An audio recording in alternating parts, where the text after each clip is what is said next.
The sun, a benevolent tyrant in the cloudless Los Angeles sky, cast a golden sheen over the infinity pool, its surface mirroring the calculated calm I had meticulously curated for my life.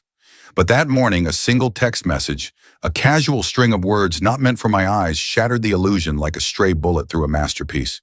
It wasn't just the betrayal that stung, it was the sheer, unadulterated cliché of it all. The late nights, the hushed phone calls, the sudden, almost comical obsession with his physical appearance. All the puzzle pieces I'd subconsciously collected now clicked into a sickeningly clear picture. He wasn't just cheating, he was building a whole other life, a life financed by my family's legacy. But he underestimated the woman he married. He saw a trophy, a pretty face to adorn his arm at galas. He forgot I was the daughter of a titan, a woman who understood the intricacies of power and the devastating beauty of a perfectly executed plan. As he slept, blissfully unaware in our bespoke fret linens, I became a ghost in our own home, a phantom of vengeance with a singular, audacious goal: to dismantle his empire, brick by gilded brick, and leave him with nothing but the echoes of his own deceit. This is the story of how I took everything, and then I vanished. Our life, to the untrained eye, was a meticulously crafted Fabergé egg, exquisite, opulent, and impossibly perfect. We lived in a sprawling Bel Air mansion, a minimalist marvel of glass and white marble that clung to the hillside, offering a panoramic vista of a city that worshipped at the altar of success. Our neighbors were tech billionaires and movie stars, people whose names were spoken in hushed, reverent tones. My husband, Richard Worthington, was the charismatic CEO of Ethelred Holdings, a name that sounded ancestral and solid, a deliberate choice on his part. He had built it from a modest tech startup into a formidable private equity firm, or so the glowing profiles in Forbes and the Wall Street Journal would have you believe. The truth was a little more complex. Richard was charming, devastatingly so. He had a smile that could disarm world leaders and a mind that moved with the swift, predatory grace of a shark. He was ambitious, a quality I had once admired, mistaking it for passion. But the seed money, the initial crucial injection of capital that had allowed his sapling of a company to grow into a mighty oak, had come from my father. Richard was the gardener, but the soil, the very land upon which his empire was built, was mine, a fact he seemed to conveniently forget. I am Catherine Ainsworth Worthington. Before I was a Worthington, I was an Ainsworth, a name that carried the weight of old money, of shipping magnates and railroad barons. My inheritance wasn't just a number in a bank account. It was a sprawling, intricate web of trusts, properties, and controlling shares in companies so large they were practically institutions. I was raised not to be a princess in a tower, but the queen of my own kingdom. My father, a man whose love was measured in stock options and lessons on corporate governance, had taught me to read a balance sheet before I could read a novel. I understood the language of power, of assets and liabilities, of leverage and hostile takeovers. It was a language Richard spoke fluently, but he never seemed to realize that I was a native speaker. For 10 years, our marriage had been a seamless partnership, or so I'd let myself believe. I was the elegant, supportive wife, the perfect hostess who could charm a recalcitrant board member or a stuffy diplomat with equal ease. I curated our life, from the thread count of our sheets to the vintage of the wine served at our galas. I managed the homes, the Bel Air estate, the Park Avenue penthouse, the villa in Tuscany. I sat on the boards of charities, my presence lending a veneer of philanthropic grace to Richard's ruthless corporate image. I was, in essence, the chief operating officer of our gilded life, a role I had slipped into so naturally that I hadn't noticed it had become a cage. The cracks at first were hairline, almost invisible, a new preoccupation with his phone, which was now perpetually angled away from me. Late nights at the office became more frequent, his excuses more elaborate. Finalizing the merger with the German conglomerate, darling, it's a beast. Or, putting out fires with the Tokyo branch. You know how they are. I, steeped in the world of corporate intrigue, knew that mergers and international crises didn't typically require whispered, late-night phone calls that ended abruptly the moment I entered the room. Then came the changes in his appearance. Richard had always been handsome, But now there was a new, almost frantic, attention to his physique. He hired a new personal trainer, a former Israeli Special Forces operative named Avi, who pushed him through grueling workouts at dawn. He started getting his teeth whitened, a subtle but noticeable shift. He bought a new watch, a Patek Philippe Grandmaster chime, a piece so ostentatious and complex it was practically a declaration of a midlife crisis. It wasn't his usual style. Richard preferred the understated elegance of a vintage Jaeger-LeCoultre. "It's a statement piece," he'd said when I'd raised an eyebrow, his voice a little too loud, a little too jovial. Project's power. I remember one evening about 6 months before the world imploded. We were hosting a dinner for a Japanese investor. I had chosen a simple, elegant black Dior gown, my only adornment the Ainsworth diamonds, a cascade of ice around my neck. Richard, usually a model of classic tailoring, appeared in a Tom Ford suit that was just a little too tight, a silk shirt unbuttoned, one button too many. He was preening, a peacock in full display, but his performance wasn't for me. I watched him across the long, candlelit table, his laughter a fraction too boisterous, his anecdotes a touch too self-congratulatory. He was playing a part, and for the first time, I felt like I was in the audience, not on the stage with him. Later that night, as I was taking off the diamonds, I caught my own reflection in the vanity mirror. My face, usually serene and composed, looked tired. The diamonds felt cold against my skin. I looked at the vast, silent bedroom, at the king-sized bed that felt more like a continent than a shared space. A profound, aching loneliness washed over me. It was a feeling I hadn't allowed myself to acknowledge for a very long time. The final discordant note in this symphony of suspicion came in the form of a credit card statement. I still managed our personal finances, a holdover from the early days of our marriage. It was a habit I'd never relinquished, much to Richard's occasional annoyance. Tucked away amongst the usual charges for Savile Row suits and exorbitant restaurant bills was a charge from a boutique jeweler I'd never heard of, Bijoux de Nuit in Paris. The amount was significant, but it was the item description that made my blood run cold. Custom engraved Le Coeur de la Mer sapphire pendant. My heart hammered against my ribs. Richard had never bought me sapphires. He knew I preferred diamonds and emeralds.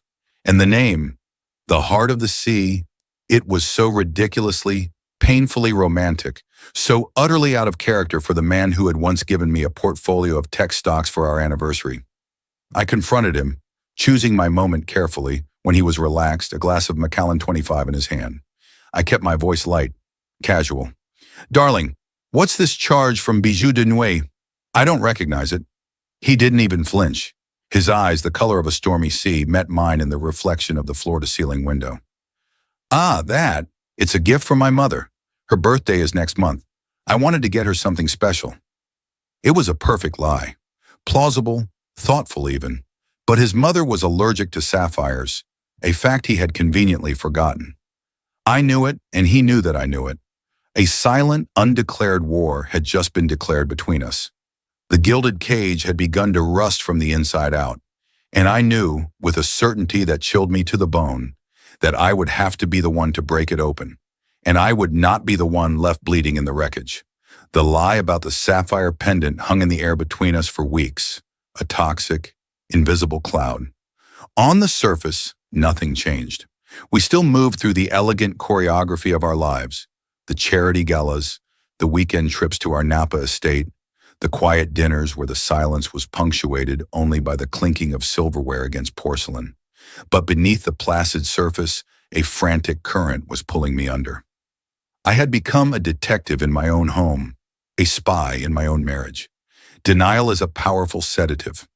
For a while, I allowed myself to believe his lie. Maybe he had forgotten about his mother's allergy. Maybe it was a mistake. But the unraveling thread had been pulled, and the tapestry of our marriage was beginning to fray at the edges. The signs, once subtle, now seemed to blare like emergency sirens. His phone, a sleek, custom-designed Virtu, became an extension of his body. It was always in his hand, on his desk, or on the nightstand on his side of the bed, screen down. He had changed the passcode, a simple 4-digit PIN replaced with a complex alphanumeric sequence. Once, I saw him texting furiously as he walked from the living room to his study, a small, secretive smile playing on his lips. When he saw me watching, the smile vanished, replaced by a mask of corporate seriousness. "Just dealing with a volatile market in Asia," he'd muttered, not meeting my eye. The business trips became more frequent and to more glamorous locations. A weekend in Monaco for a crypto conference, a 4-day trip to St. Bart's to scout resort investment opportunities. He would return with a deep tan and a litany of stories about boardrooms and negotiations, but his eyes held a distant, satisfied gleam that had nothing to do with business. He brought me gifts, of course, a Hermes scarf from Paris, a Bulgari bracelet from Rome. They were peace offerings, guilt payments. They felt like blood money. My best friend, a sharp-witted art gallery owner named Isabella Rossi, was the first person I confided in. We met for lunch at our usual spot, a sun-drenched table at the Polo Lounge, a place so steeped in Hollywood history you could almost feel the ghosts of movie stars past. "He's having an affair, Izzy," I said, the words tasting like poison in my mouth. I had barely touched my Cobb salad. Isabella, her perfectly manicured fingers paused around her glass of rosé, looked at me with her intelligent, sympathetic eyes. "Are you sure, Elle? I mean, really sure. He bought a sapphire necklace for his mother, who is allergic to sapphires. He's been going to St. Bart's for business. He's treating his phone like it's the nuclear football. What do you think?" "Men are idiots," she said, taking a sip of her wine. "But Richard has always been a particularly arrogant brand of idiot. Who is she?" "I don't know," I whispered, the admission shaming me. "That's the worst part. I'm living in the dark. I feel like a guest in my own life." "Then you need to turn on the lights," Isabella said, her voice firm. "You are Catherine Ainsworth. You do not sit in the dark while some 2-bit social climber redecorates your life. You need information. You need leverage." She was right. My father had always taught me that knowledge wasn't just power, it was ammunition. That evening, I did something I had never done before. I betrayed Richard's trust, a trust he had already shattered. I hired a private investigator. I didn't go through the usual channels. I used a discreet security firm that my father's company had on retainer, a company that specialized in corporate espionage and high-net-worth individuals. The man they sent was a former Mossad agent named Ari Ben David. He was quiet, unassuming, with watchful eyes that missed nothing. We met in a sterile, anonymous office in a downtown skyscraper. I felt a pang of shame, of sordidness, as I sat across from him, detailing the intimate betrayals of my marriage. "I need to know everything," I told him, my voice colder and harder than I had ever heard it. "Who she is, where they go, what he spends on her. I want bank statements, travel records, everything. Be discreet. Richard is not a fool." "Madam Worthington," Ari said, his voice a low, gravelly rumble. "Fools are the easiest to catch. It is the arrogant men who believe they are clever who leave the widest trails." While Ari began his silent, invisible work, I continued to play the part of the oblivious wife. It was the most difficult performance of my life. I would sit across from Richard at dinner, listening to him talk about his day, about his triumphs and his frustrations, all the while picturing him with another woman. I would smile and nod, my mind a maelstrom of anger and hurt. The rage was a living thing inside me, a cold, hard knot in my stomach. One night he came home late, smelling of expensive champagne and a perfume that wasn't mine. It was a floral scent, something light and youthful. My perfume was a custom blend from a small Parisian perfumerie, a complex, smoky scent of amber and oud. He was humming as he loosened his tie, a jaunty, carefree tune. "Good day at the office?" I asked, my voice preternaturally calm. I was sitting up in bed, a book open on my lap, its pages unread. "Incredible," he said, his back to me as he undressed. "We closed the deal on that biotech firm. It's going to be huge, a real game changer." He tossed his shirt onto a valet stand. I saw a faint smear of pink lipstick on the collar.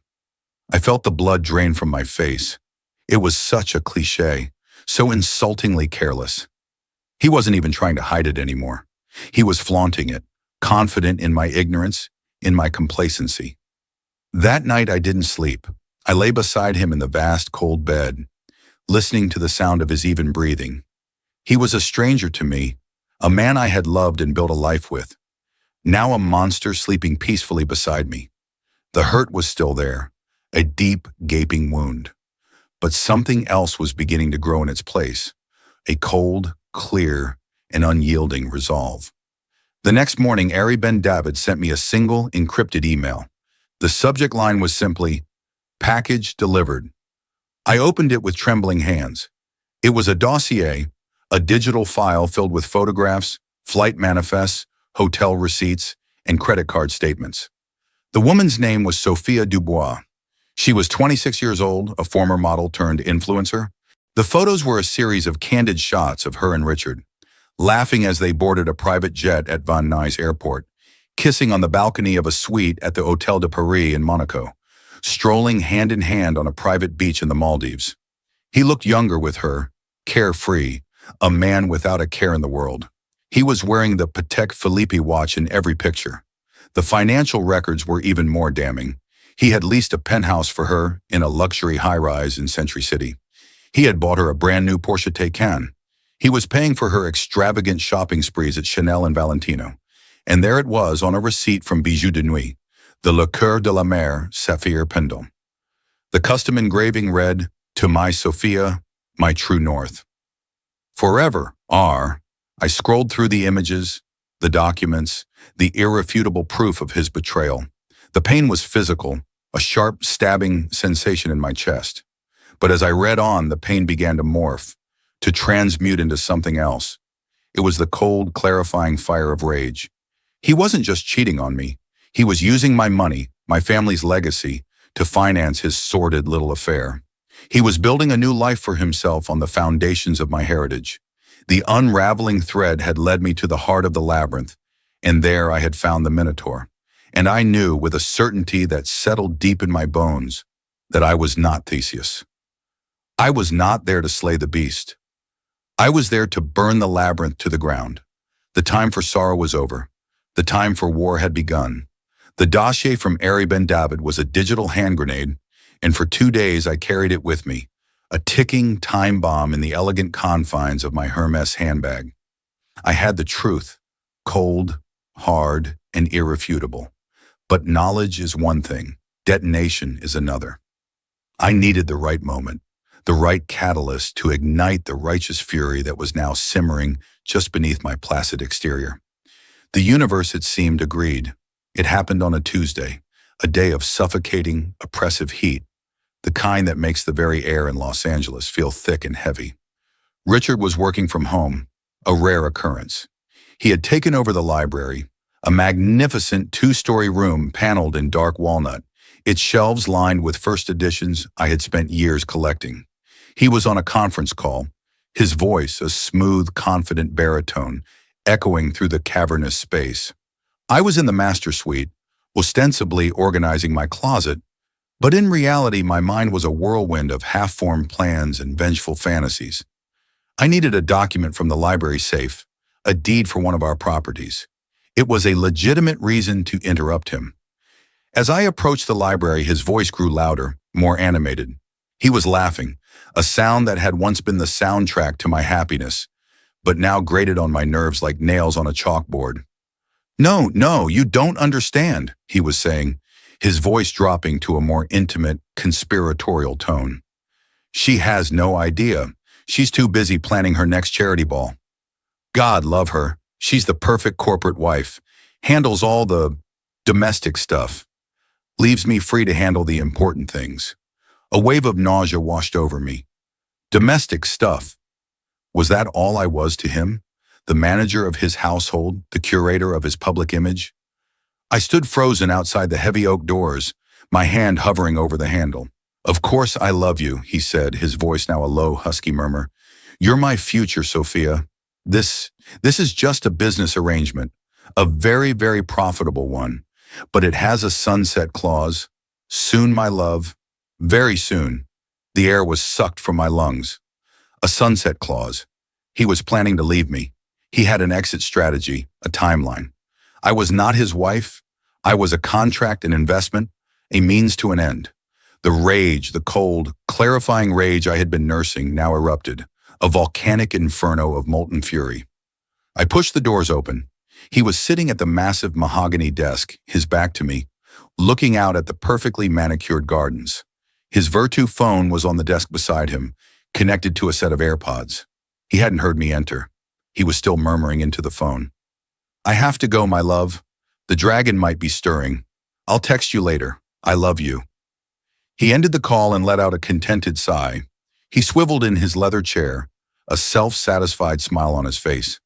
The smile vanished the moment he saw me. He looked like a deer caught in the headlights of an oncoming freight train. "Catherine," he stammered, his face paling. I didn't hear you come in." "Evidently," I said, my voice as cold and sharp as a shard of glass. I walked slowly, deliberately, toward the desk. My eyes were locked on his phone. He followed my gaze and a flicker of panic crossed his face. He made a move to grab it, but I was faster. I snatched the phone from the desk. It was unlocked. He had been so sure of my ignorance, so confident in his deception, that he hadn't even bothered to lock it after his call. "Give me that," he said, his voice a low growl. He stood up, his 6'3" frame towering over me. It was a tactic that had always worked in the boardroom, an attempt to intimidate, to dominate. It had no effect on me now. "I don't think so," I said, my eyes scanning the screen. The message thread with Sophia was right there at the top. I opened it. My hands were surprisingly steady as I scrolled up, my mind a cold, efficient machine, processing the information, storing away the evidence. It was all there, a sickeningly sweet chronicle of their affair. "Sophia, I miss you. This big bed is so empty without you. Richard, I'll be there soon, my love. Just have to get through this pointless dinner. She's wearing the emeralds tonight. You'd look so much better in them." My stomach churned. The emeralds were a gift from my father on my 30th birthday. "Sophia, are you sure she doesn't suspect anything?" Richard, "Positive. She's smart, but not in the ways that matter. She lives in a bubble of privilege and charity luncheons. She has no idea what it takes to run an empire, or to please a man like me. Sophia, I can't wait for us to be together. Properly. No more hiding." Richard, "The pieces are moving, my love. The final transfers are almost complete. Once everything is consolidated under the holding company, I can untangle myself from the Ainsworth Trust. It's a delicate operation, but the prize is worth it. You are worth it. We'll have everything, and she'll have, well, she'll be comfortable. I'm not a monster. A monster." He was talking about untangling himself from my family's money, from the very source of his power and wealth, as if it were his right. He was planning to gut my inheritance, leave me with a pittance, and ride off into the sunset with his 26-year-old influencer. The most damning message was the last one he had sent, just before his call. "Richard, the jet is booked for Friday. Anguilla, just the two of us. Pack something, or don't. Anguilla." He had told me he had a board meeting in Zurich. I looked up from the phone, my eyes meeting his. The fear on his face was now mixed with a dawning horror. He knew that I had seen everything. The carefully constructed facade of his life had just been bulldozed. "So," I said, my voice dangerously quiet, "a sunset clause." He opened his mouth to speak, but no words came out. He just stared at me, his face ashen. "She's smart, but not in the ways that matter," I quoted, my voice dripping with venom. "You have no idea, Richard. You have no idea what ways matter to me now." I turned and walked out of the library, his phone still clutched in my hand. I didn't run. I didn't scream. The time for histrionics was over.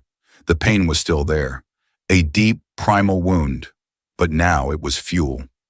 I walked up the grand, sweeping staircase of our beautiful hollow home, my mind already working, my father's lessons on strategy and leverage echoing in my ears. He had called me the dragon. He was about to find out just how much fire I could breathe. The game had been revealed, the players were on the board, and I was about to change all the rules. He thought he was building an empire. I was about to show him that I could tear one down, and I would do it with a smile on my face. The hours that followed the discovery were a blur of preternatural calm. The storm of emotion, the grief, the rage, the humiliation, had passed, leaving in its wake a landscape of icy, crystalline clarity.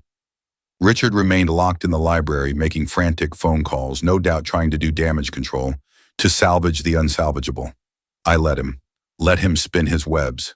A spider is no match for a wrecking ball.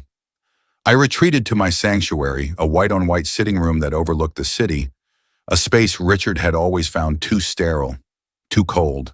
For me, it was a blank canvas, and in that moment, it was where I would design my masterpiece of destruction. I took his phone, the sleek Vertu that was the repository of his deceit, and connected it to a small, powerful device Ari had provided me. In minutes, every text, every email, every photo, every call log was downloaded and encrypted, a perfect, pristine record of his betrayal. Evidence. Ammunition.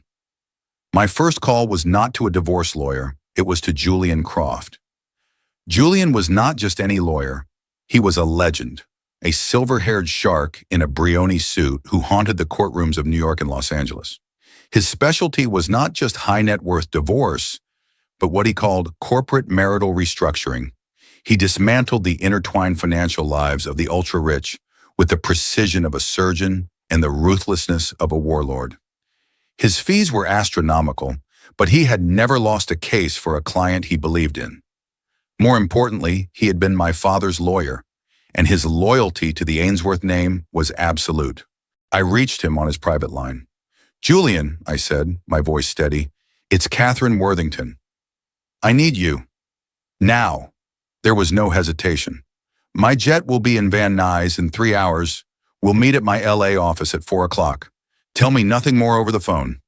The next 2 hours were a whirlwind of calculated activity. I drank a glass of iced water, the cold shock grounding me. I changed out of my casual loungewear and into a steel gray Armani pantsuit. I put on my diamond stud earrings, small, sharp, and understated. I was dressing for battle. I walked into Richard's dressing room, a space the size of a small apartment, lined with his Savile Row suits and racks of handmade shoes. I went to his safe, hidden behind a full-length mirror. I knew the combination. It was the date his first startup went public. So predictable. Inside, among the bearer bonds and spare watches, was what I was looking for. A series of hard drives and ledgers. Richard was old school in some ways. He believed in keeping a physical backup of his most sensitive financial data. He called it his black box. I took it all. At precisely 4 o'clock, I walked into Julian Croft's office, a minimalist area on the top floor of a Century City skyscraper. Julian was standing by the window, a tall, imposing figure against the backdrop of the city. He turned as I entered, his pale blue eyes assessing me. "Catherine," he said, his voice a smooth, comforting rumble, "you look just like your father when he was about to launch a hostile takeover." "That's exactly what this is, Julian," I said, placing the hard drives, the ledgers, and Richard's phone on the polished surface of his vast desk. A hostile takeover of my own life. For the next 5 hours, we worked. Julian's team, a hand-picked group of forensic accountants and legal eagles, descended on the evidence like a pack of wolves. They dissected Richard's financial empire, following the money trails, cross-referencing the ledgers with the data from his phone. What emerged was a picture of deceit far more elaborate and audacious than I could have imagined. Richard hadn't just been cheating on me emotionally. He had been systematically cheating me financially for years. He had created a complex web of shell corporations, offshore accounts in the Cayman Islands and Liechtenstein, and holding companies with opaque ownership structures. His plan, the one he had mentioned to Sophia, was to slowly and meticulously transfer assets that were legally marital property, and in many cases, assets derived directly from Ainsworth Capital, into entities that were solely under his control. He was creating a shadow empire, a financial lifeboat for himself, preparing for the day he would enact his sunset clause. "He's been bleeding you dry, Catherine," Julian said, his face grim as he looked at a flowchart on a large screen that detailed the flow of money. "He used your family's capital as leverage to acquire new companies. Then he'd load those companies with debt, pay himself exorbitant management fees through a shell corp in Panama, and declare the original company bankrupt. It's sophisticated, it's ruthless, and it's highly illegal. A cold fury settled in my heart. The humiliation of the affair was one thing. This was a betrayal on an entirely different level. He had used my love and my trust as a tool to commit grand larceny against my own family. But he made a mistake, Julian continued, a predatory glint in his eye. A fatal one. He pointed to a document on the screen. It was a power of attorney, a document I had signed years ago, at his request. He had told me it was a formality, something needed to allow him to manage our joint investments more efficiently. I, in my trusting haze, had signed it without a second thought. This power of attorney gives you sweeping control over his assets, both personal and corporate, in the event of his incapacitation or a material breach of fiduciary duty, Julian explained. His systematic, fraudulent transfer of marital assets into his own secret accounts is a material breach of the highest order. It's the legal equivalent of him handing you the keys to his kingdom. A slow, cold smile spread across my face. So, what you're saying is... I'm saying, Julian interrupted, his own smile matching mine, that for the next 72 hours until he can get a judge to file an injunction, you have the legal authority to do whatever you want with his assets. You can transfer every stock, every bond, every dollar from every account. You can seize control of Ethelred Holdings and all its subsidiaries. You can take everything. The audacity of it was breathtaking. It was a move of such corporate ruthlessness that my father would have applauded. He thought you were the domestic stuff, Julian said, quoting the words I had told him from Richard's phone call. He saw you as the CEO of the household. He forgot you were the chairman of the board. The plan was hatched with military precision. Julian's team drafted the necessary documents, the transfer orders, the letters to the boards of directors of every company Richard controlled. They worked through the night, fueled by coffee and a shared sense of righteous purpose. I felt no guilt, no remorse. Richard had declared war. He had planned to leave me with a comfortable pittance. I was about to leave him with nothing but the shirt on his back. And even that, I mused, was probably paid for with my money. As dawn broke over the city, I signed the final document. My signature, a sharp, angry scrawl. It was done. The complex machinery of my revenge was now in motion. The transfers would be executed electronically, a silent digital storm that would wipe Richard Worthington off the financial map. I left Julian's office and stepped out into the cool morning air. The city was just beginning to wake up, a sprawling beast of concrete and ambition. I looked at it not as a resident, but as a conqueror. Richard had underestimated me. He had seen a wife, a hostess, a pretty face. He had failed to see the daughter of a titan, the woman who had just become the architect of his ruin. The sun was rising, and for the first time in a very long time, I felt like I was rising with it. I returned to the Bel Air estate as the morning sun was just beginning to burn off the marine layer. The house was quiet, imbued with a tomb-like silence that seemed to mock the opulence of its surroundings. The air was thick with unspoken words and shattered trust. I felt like a stranger in my own home, a ghost walking through the museum of a life that was no longer mine. I found Richard in the living room. He was sitting on one of the white silk sofas, staring blankly at the cold, empty fireplace. He hadn't slept. His usually immaculate suit was rumpled, his tie loosened, and his face was a pale, haggard mask of desperation. The alpha predator of the boardroom was gone, replaced by a cornered, frightened animal. He looked up as I entered, his eyes filled with a mixture of fear and a flicker of desperate hope. He probably thought I had come to negotiate, to scream, to cry, to engage in the messy emotional fallout he could manipulate. "Catherine," he began, his voice hoarse, "we need to talk. I know you're angry. You have every right to be. I made a terrible mistake. I can explain." "There's nothing to explain, Richard," I said, my voice devoid of any emotion. I remained standing, a deliberate power move. I did not want to be on his level. I wanted to tower over the ruins of his world. I saw the texts. I heard the phone call. I know about Sophia. I know about the penthouse, the Porsche, the trips to Anguilla, and I know about the sunset clause. Each word was a hammer blow, and I saw him flinch with every impact. The hope in his eyes died, replaced by a sullen, defensive anger.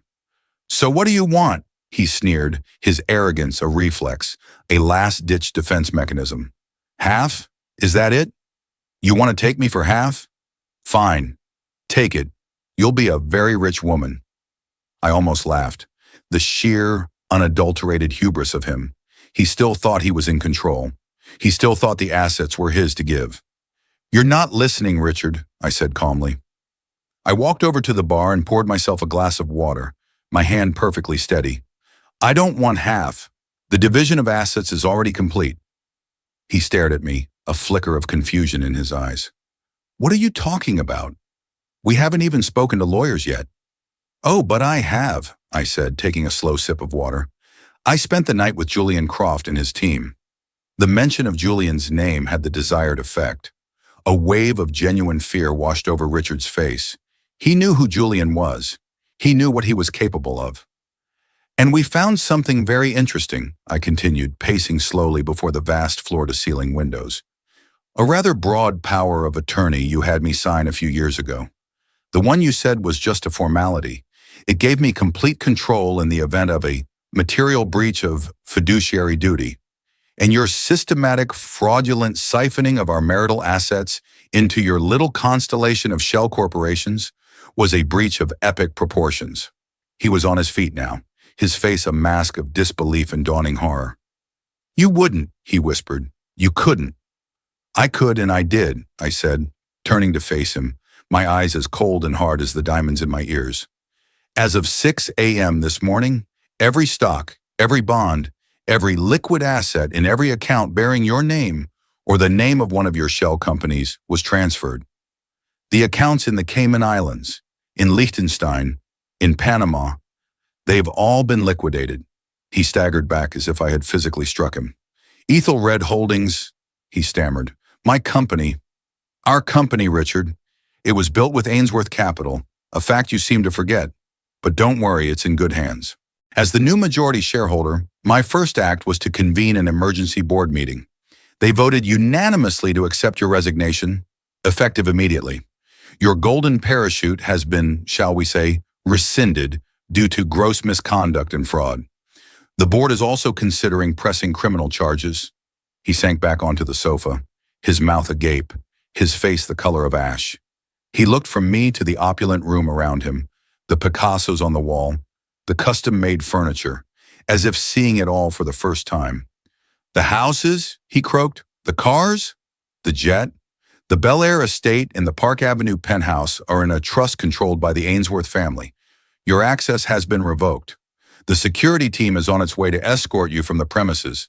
The cars were all leased through Ethelred Holdings. They are being repossessed. As for the jet, I'll be needing that." The finality of it, the sheer, breathtaking scope of his ruin, finally seemed to penetrate his thick skull. The arrogance, the anger, it all drained away, leaving behind a hollow, broken man. "Why?" he whispered, his voice cracking. It was a pathetic sound. "After all these years, why do this?" I walked over to him and stood there, looking down at the man I had once loved, the man who had so casually and cruelly planned to discard me. "You asked the wrong question, Richard," I said, my voice dropping to a whisper. "It's not why, it's what. You told your mistress you weren't a monster, but you are. You're a thief. You wrapped your greed in the language of love and called it a marriage. You tried to steal my future, my family's legacy. You just never imagined that I was a better player. You saw a trophy wife. You forgot you married a queen. You thought this was your kingdom, but you were just a guest, and your stay is over." I turned and walked away, not looking back. I could feel his eyes on me, the weight of his utter devastation. But I felt nothing. No pity, no remorse, just the cold, clean satisfaction of a perfectly executed plan.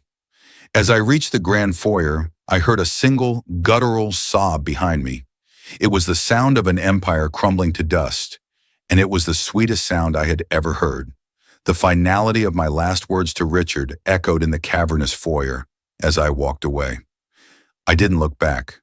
The image of his broken form on that white silk sofa was seared into my mind, a monument to his own spectacular self-destruction. There was no triumph in that final moment, only a profound and chilling emptiness. The war was over, the victory absolute, but the battlefield was my own life. My pre-packed suitcases, a set of sleek, custom-made Rimowa trunks in a discreet charcoal gray, were already waiting by the door, placed there by a silent and loyal member of the household staff. My driver, a stoic man named Marcus who had been with my family for 2 decades, held the door of the waiting Rolls-Royce Phantom open for me. As I slid into the cool, leather-scented interior, I saw a black SUV pull up to the gates. Richard's escorts had arrived. I felt a flicker of something. Not pity, but a detached, clinical observation of cause and effect. This was the inevitable conclusion to the equation he had written. The drive to the private airfield at Van Nuys was silent. I watched the familiar, sun-drenched streets of Los Angeles slide by the tinted windows, the palm trees and sprawling mansions of a life I was leaving behind. It was like watching a movie of my own past. Each landmark, the restaurant where we had our first date, the theater where he proposed, the hospital where I'd sat with him all night after a minor surgery, was now just a set piece from a story about 2 people who no longer existed. At the airfield, the Gulfstream G700 sat shimmering on the tarmac, a magnificent silver spear aimed at the future. It wasn't our jet anymore. It was my jet. The flight crew, accustomed to Richard's blustering presence, greeted me with a quiet, respectful deference.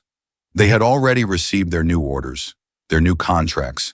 Their loyalty, like everything else in Richard's world, had been a commodity, and I had simply outbid him. As I stepped out of the car, the roar of another jet engine filled the air. On an adjacent tarmac, a smaller Learjet was being prepared. I saw her then, Sophia Dubois. She was standing beside a mountain of Louis Vuitton luggage, tapping impatiently on her phone. She was dressed for a tropical vacation in a white linen jumpsuit that showcased her tan in her youth. She looked up, her eyes scanning the airfield, no doubt searching for Richard's car, for the man who was supposed to be whisking her away to Anguilla. Our eyes met across the expanse of concrete. For a moment, there was just confusion on her face. Then as she took in the scene, me, the Rolls-Royce, the G700, the flight crew waiting for me, a slow, dawning comprehension washed over her features. Her perfect, pouty lips parted in a silent O of disbelief. I gave her a small, almost imperceptible nod, a final, dismissive acknowledgement. I had never spoken a word to her, and I never would. She was a footnote in my story, the catalyst for a change that was long overdue. Her own story, I imagined, was about to become significantly less glamorous. I boarded the jet without a backward glance. The cabin was a sanctuary of cream leather and polished burr walnut. The flight attendant, a woman with a calm, professional smile, offered me a glass of champagne. I asked for sparkling water with a twist of lime instead. I didn't want champagne. This wasn't a celebration. It was an extraction. As the jet taxied to the runway, I settled into my seat and looked out the window. My phone buzzed on the table beside me. It was a text from an unknown number. Probably Richard, making a desperate, pathetic plea from a borrowed phone. I powered my own device off and dropped it into my handbag. I wanted silence. I wanted a clean break. The engines roared to life, and the powerful aircraft surged forward, pressing me back into the soft leather of my seat. We lifted off the ground, a smooth, effortless ascent. The sprawling, glittering expanse of Los Angeles fell away beneath me. I saw the grid of the city, the winding freeways, the distant shimmer of the Pacific. It all looked so small from up here, so insignificant. A map of a place I used to know. As the jet banked eastward, chasing the sun, a profound and complex wave of emotion washed over me. There was the cold, hard satisfaction of justice served. There was the lingering, phantom pain of a decade of love and lies. But beneath it all, there was something new, something I hadn't felt in a very long time, a terrifying, exhilarating sense of possibility. My destination was not some cliched tropical paradise. Julian had arranged something far more discreet, far more secure.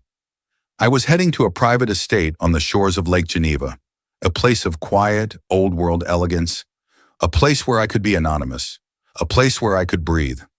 The future was a blank page, a vast, unwritten territory.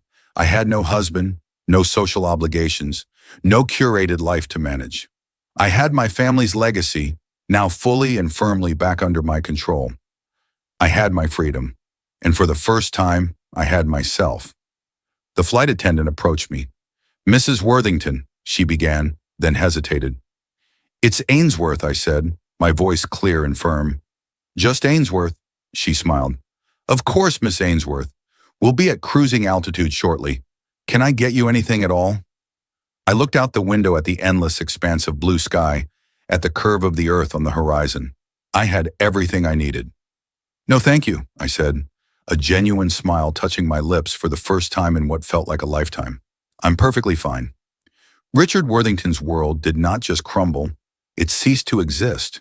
The silent, digital storm I had unleashed from Julian Croft's office was a financial neutron bomb. It vaporized the assets but left the man standing, blinking in the rubble of his own making. The security team that escorted him from the Bel Air estate was professional and impassive. They watched as he, in a daze, packed a single suitcase, his hands fumbling with the bespoke suits and silk ties that were the uniform of a life he no longer led. His credit cards were declined. The Uber he tried to call wouldn't accept his payment. In the end, he had to borrow $20 from the head of the security detail, a man whose salary had been paid by my family for years, just to get a taxi. It was the first of many humiliations. He went to his office at Ethelred Holdings, a place where his name had been spoken with the reverence usually reserved for deities. He found his nameplate gone from the door, his access card deactivated. The new interim CEO, a ruthless but brilliant woman handpicked by Julian, had him escorted out by security, a scene witnessed with barely concealed glee by the employees he had once ruled with an iron fist. He tried to fight back, of course. He hired a lawyer, a flashy Beverly Hills attorney known for getting tabloid-friendly results.